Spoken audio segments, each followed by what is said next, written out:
अंमळनेर तालुक्यातील पातोडा येथील दत्त मंदिर भजन मंडपात शेतकऱ्यांना शेतीविषयक मार्गदर्शन नुकतेच करण्यात आले। सेंद्रिय शेती कशी करावी, जमिनीची सुपीकता टिकून याविषयी माहिती प्रोवेडा इंडियाचे ट्रेनर शेती तज्ञ गोविंद बारी यांनी दिली।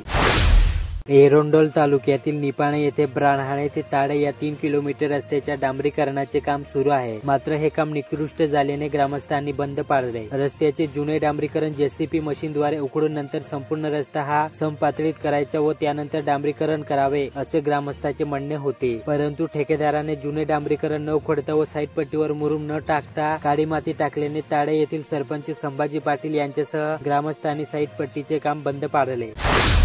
एरंडोल शहरात कुंभारटेक परिसरात लोहपुरुष सरदार वल्लभभाई पटेल चौक असे नामकरण व फलकाचे अनावरण माजी नगरसेवक सुनील पाटील यांच्या हस्ते नुकतेच करण्यात आले। पाचोरा तालुक्यात रेल्वेची परीक्षा देण्यासाठी निघालेल्या तरुणाच्या प्रवासादरम्यान रेल्वेतून पडून मृत्यू झाल्याची घटना पाचोरा तालुक्यातील तारखेडा शिवारात शनिवारी दुपारी घडली। चोपडा तालुक्यात आपल्या मुलीने प्रेमविवाह केल्याचा राग मनात ठेवत जन्मदात्या पित्याने आपल्या कन्येलाच गोळ्या घालून ठार केले। शनिवारी रात्री आनंदात नाचगाणे सुरू असलेल्या मंडपात गोळीबारामुळे क्षणार्धात आक्रोश सुरू झाला। यामुळे एकच पळापळ सुरू झाली। इकडे ज्यासाठी नातेवाईक एकत्र आले होते ते लग्न रविवारी सकाळी साध्या पद्धतीने पार पडले। गोळीबाराची ही थरारक घटना चोपडा शहरातील डॉक्टर आंबेडकर नगरात शनिवारी रात्री 10 वाजण्याच्या सुमारास घडली। एरंडोल येथे पहलगाममध्ये झालेल्या हल्ल्याच्या निषेधार्थ येथे सकल हिंदू समाजातर्फे सोमवारी शहर बंदचे आवाहन करण्यात आले। सोमवारी सकाळी 10 वाजता पांडववाड्यापासून जन आक्रोश मोर्चा निघणार आहे। अंमळनेर तालुक्यात सकल हिंदू समाजातर्फे 28 रोजी सकाळी 10 वाजता प्रांताधिकारी कार्यालयासमोर धोरणे आंदोलन करण्यात येणार आहे। सर्व धर्मियांतर्फे सायंकाळी 7 वाजता कॅन्डल मार्चचे आयोजन करण्यात आले आहे। बडगाव तालुक्यातील बातखडे येथे सोमवारी दत्त मंदिराचा वर्धापन दिन सोहळा साजरा होणार असून यानिमित्त विविध कार्यक्रमाचे आयोजन करण्यात आले आहे। जळगाव जिल्ह्यात परीक्षा मंडळातर्फे घेण्यात आलेल्या शिष्यवृत्ती परीक्षेचा निकाल नुकताच जाहीर करण्यात आला असून यात पाचोरा, बडगाव, चाळीसगाव या 3 तालुक्यातील विविध विद्यालयांनी सुयश संपादन केले आहे।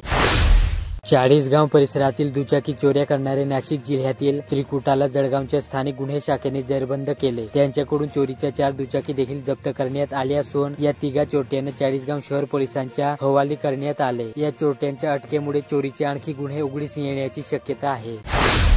पाचोरा तालुक्यात उत्कृष्ट कामकाज केल्याबद्दल जिल्हाधिकारी कार्यालयामार्फत पाचोरा उपविभागीय अधिकारी कार्यालयातील अधिकारी आणि कर्मचाऱ्यांना पालकमंत्री गुलाबराव पाटील यांच्या हस्ते सन्मानित करण्यात आले। बडगाव तालुक्यात कोसगाव येथे प्रचंड इच्छाशक्ती आणि ईश्वरावर असलेल्या श्रद्धेने 17.5 वर्षीय तरुणाने सायकलीने 4 धाम यात्रा व 12 ज्योतिर्लिंग पूर्ण करण्याचा संकल्प केला आहे। त्याने केलेला संकल्प आता पूर्णत्वास जात आहे। पाचोरा तालुक्यात स्वामी समर्थ पुण्यतिथी निमित्त शहरातील संगवी कॉलनीतील स्वामी समर्थ आध्यात्मिक व बाल संस्कार केंद्रात अखंड नाम जप यज्ञ सप्ताहाचे आयोजन करण्यात आले होते। जामनेर आगाराला यावर्षी फेब्रुवारी महिन्यात उत्पन्नासह इतरही बाबतीत चांगल्या कामगिरीबद्दल राज्यात दुसरा क्रमांक आला। 85 पैकी 80 जुन्या गाड्यावर प्रवासी वाहतूक करूनही गेल्या महिन्यात 5,57,00,000 इतके उत्पन्न मिळाले। बस स्थानकावर सीसीटीव्ही बसवण्याची मागणी होत आहे। धरणगाव तालुक्यातील नांदेड येथे सावखेडा ते दावडे या 2.5 किलोमीटर रस्त्याची दुर्व्यवस्था झाली। यामुळे या मार्गावरील रहदारी ठप्प होते। पर्यायाने पाटावरील कच्च्या रस्त्यावरून वाहने न्यावी लागतात। या रस्त्याचे काम तातडीने करावे अशी मागणी वाहनधारकासह ग्रामस्थांनी केली आहे। चोपडा तालुक्यातील वेडोदे येथे मुख्यमंत्री माझी शाळा सुंदर शाळा उपक्रमांतर्गत आदिवासी बहुल भागातील खारेपाडा तालुका चोपडा येथील शाळेने द्वितीय क्रमांक पटकावल्याने सन्मानित करण्यात आले।